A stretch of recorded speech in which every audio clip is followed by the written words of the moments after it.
Good evening, ladies and gentlemen. My name is Nat Zoris, and welcome to the Tips for Teachers show. I'm here with my co-host, Sis Ladler. This is Sis Ladler, and last week, Sis, you had the opportunity of having someone come here to talk about a unit, and who was that? Yes, Nat. I had a great co-host, presenter last week, named Dr. Liz Sadler. She discussed 9th grade history unit plan, and she did a unit plan on ancient Greece. It was very riveting. Yeah, it was great. And this week we actually have another person coming in to share about a unit, and his name is Zach Norris. He's going to give a unit on geometry. So let's, without farther ado, invite in Zach Norris. I'm going to actually have to go get him real quick. All right, ready? Zach Norris. Applause, applause.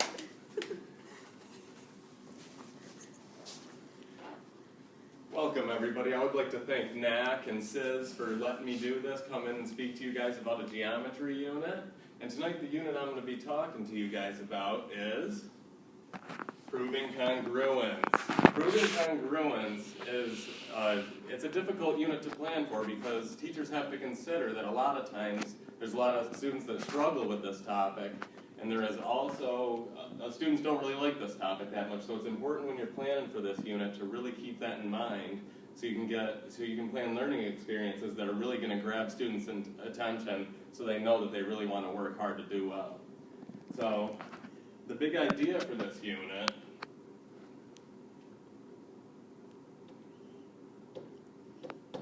if I can get it to change to the slide here, we can take a look at that.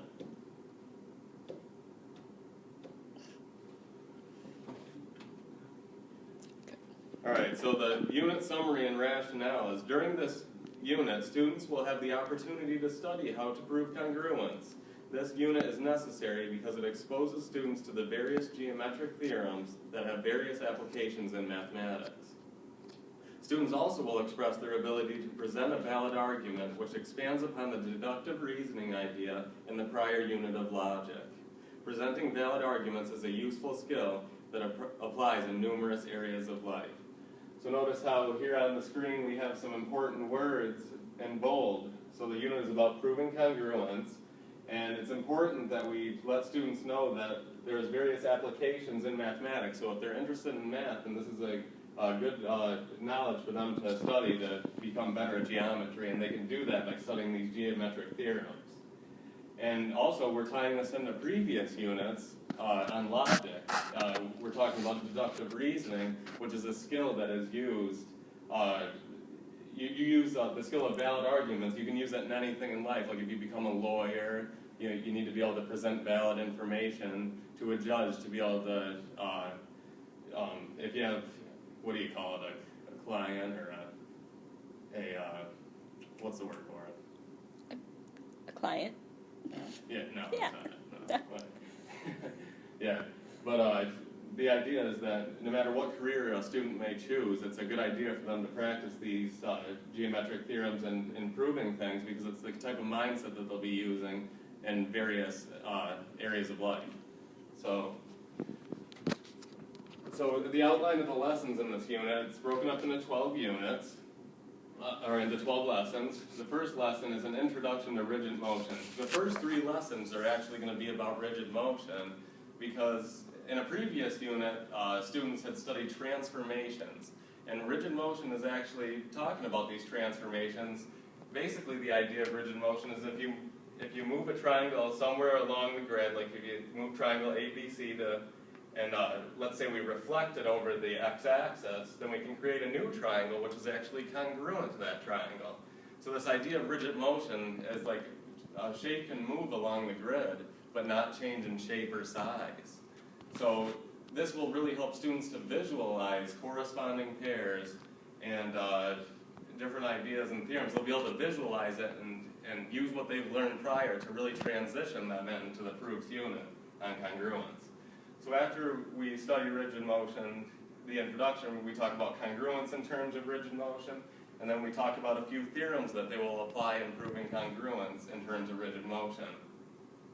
And then for lesson 4, we have the introduction to proofs, and that's when we actually talk about how can you express a proof. We'll talk about statement and reason proofs and maybe paragraph proofs, and basically the idea is letting students know and having them explore through some essential questions like, how can I really express what I'm trying to say in a way that anybody could understand it if they looked at my paper? So it's all about clear communication. Lesson 5 is proving lines and angles to be congruent.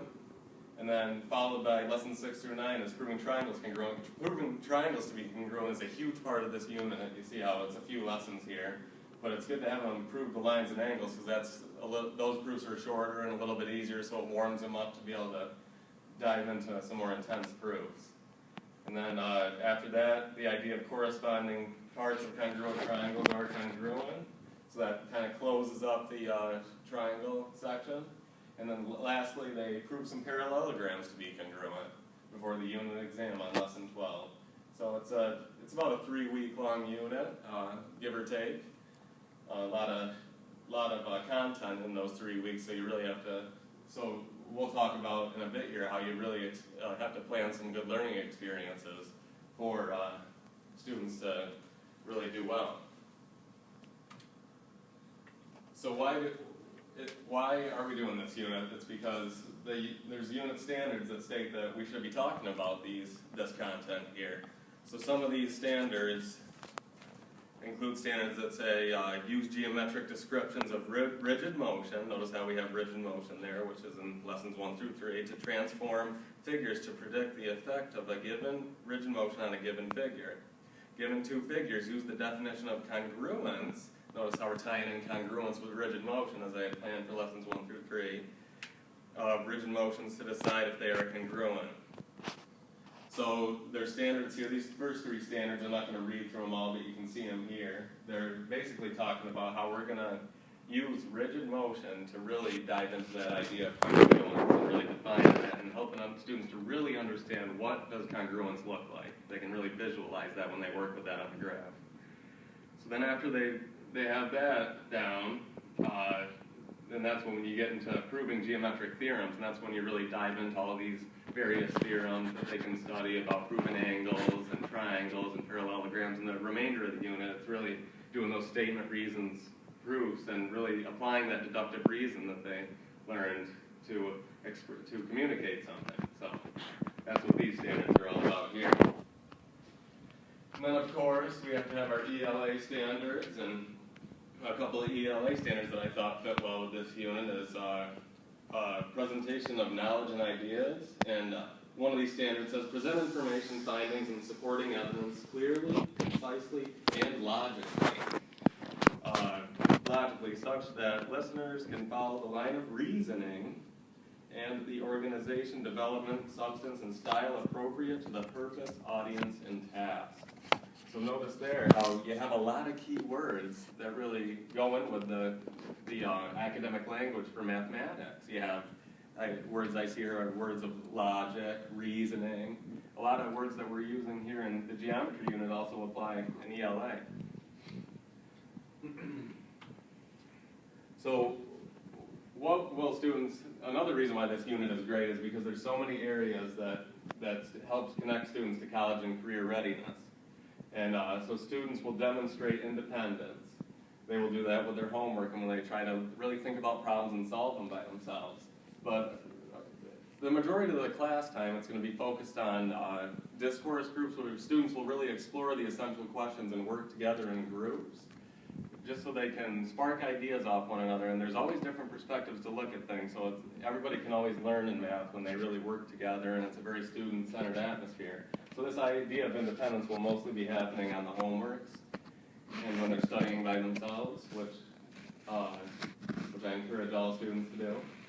Students will value evidence. They will look at these theorems and they will really have to dive into what these theorems are saying and using them to provide evidence to make a conclusion at the end. Students will build strong content knowledge. There's a lot of content in this unit. Students can't expect to get away easy on this unit and pass. They really have to work hard and really get some of this content in their head to be able to express it appropriately. And then students will respond to the varying demands of the audience, task, and discipline. Like I said, it's going to be a class environment around group work and communication, and students will have to be ready to do various tasks depending on what the learning activity and the experience is for the day. And students will critique as well as comprehend. Students will use technology and digital media. I'll have a lot of resources available, like khanacademy.org has some good videos about proving congruence. They can use, YouTube has some good videos. I'll be using Quizlet to put some of the terms on, some of the theorems. I will post on Quizlet for students to really study those on and play games online with those if they want to on their own time. So there'll be various technology available for students to work with. So some of the big ideas of the unit, which probably I've already talked about quite a bit. Students will understand rigid motion and be able to express it through transformations. Students will understand what corresponding pairs are. Students will be able to define congruence and understand its importance. Students will analyze congruence through rigid motion. Students will be exposed to various theorems in order to prove congruence. Students will express their ability to write out a valid argument proving congruence. Students will understand the importance and real-world applications to doing proofs. That's a big one. That's what they'll be talking about in the first lesson. It's really diving into why are we doing this and what are the applications. And students will have the opportunity to look at some essential questions, which I'll get into in a second, about what are these real-world applications, kind of what I talked about with that lawyer example earlier, having students really think up for themselves, like why are we doing this, so they can figure out why should I work hard in this unit. Students will prove theorems regarding angles, lines, triangles, and parallelograms. Students will use their understanding of deductive reasoning to communicate a proof. So these are all the major ideas of the unit. Essential questions. Why is it important to do proofs? What are some real-world applications to this skill? So there's a lot of essential questions here, and most of them just really piggyback off the big ideas in a strategic way, using how or why, just to really spark thought and cause students to really analyze different ideas to focus on their understandings. So notice here, how is deductive reasoning applied to clearly communicate a proof? Why are there so many theorems regarding geometric shapes? How can they be utilized to prove congruence? So asking them why are there so many theorems, really the purpose of that is just to have them dive into thinking about the theorems. And I think a lot of times, one mistake that some teachers make when they do this unit is they're like, all right, we just got to get them ready for the test.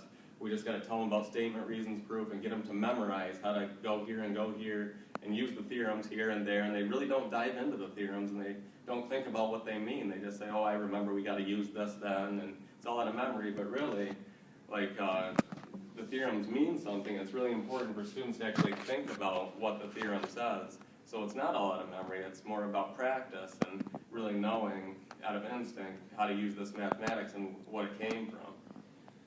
So, yeah, what is rigid motion? What is the definition of congruence? How does understanding rigid motion apply to proving congruence? Different essential questions like these. So most of the assessments in this class are formative because we're really getting students to prepare for that unit exam where they can express what they understood throughout the whole unit. So it's all about, this 3-week unit, it's all about recognizing where students are and where do they need to get to be successful. So we have a lot of classroom group work, like I said. Most classes, students are engaged are encouraged to work in groups to help each other and farther each other's understanding. So like I said, this is student-centered. They're going to work with each other to really learn. There's going to be homework and quizzes, which will be for a grade, but it's mostly formative, just to see where students are at and what do I need to do to help teach them to get to where they need to be by the time the unit exam comes along. We'll do tickets out the door, fair shares, and then discussions. So that's what the assessments look like. So I got a schedule of all the lessons, and I'll just talk about a couple of these real quick. So lesson 1, it starts with rigid motion. So we'll start with a rigid motion do now, and then discuss the essential question. What is rigid motion? What is the definition of congruence? And how does understanding rigid motion apply to proving congruence?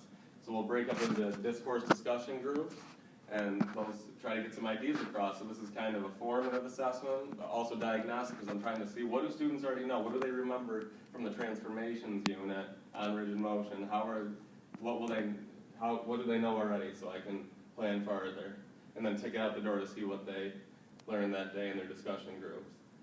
So, and then the next couple lessons are rigid motion, and then we really get into the introduction to proofs. And so, what is a proof? How can a proof be clearly communicated as a valid argument? Why is it important to do proofs? What are some real world applications? So that's the lesson where students really dive into really thinking about what is a proof and why is it important. So, so then they'll have another group discussion that day about that before the next few lessons where we really dive into the content and they have practice with classwork. And then here, it's a lot of writing, but this is for a purpose. Notice how here in lesson 10, where I have the corresponding parts of congruent triangles lesson, that's really the last lesson on proving triangles to be congruent, and that was a lot of lessons on that. That's like the bulk of the unit is mostly about triangle congruence. So notice how I have a lot of stuff in here, and the reason for that is their unit exam is a couple classes away.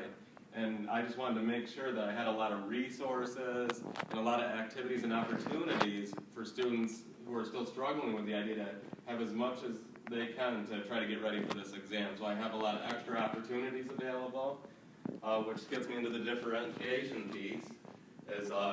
For differentiation, I have a lot of extra resources. So for helping students out with special needs, throughout the unit, I'll use the use of colored coding to help model proofs on the board, so it's easy to tell what's what and where we're going next.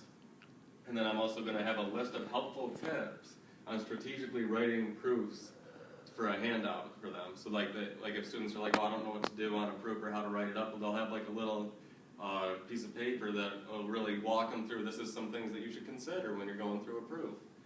And then I also have a notes packet on all of the different theorems available for whoever wants it. And then I have an extra practice packet available. So those are all optional for students who would like to take advantage of them. And then for above average students, the extra packet also applies. And then another thing is there's going to be daily extension problems that are more rigorous and difficult to solve.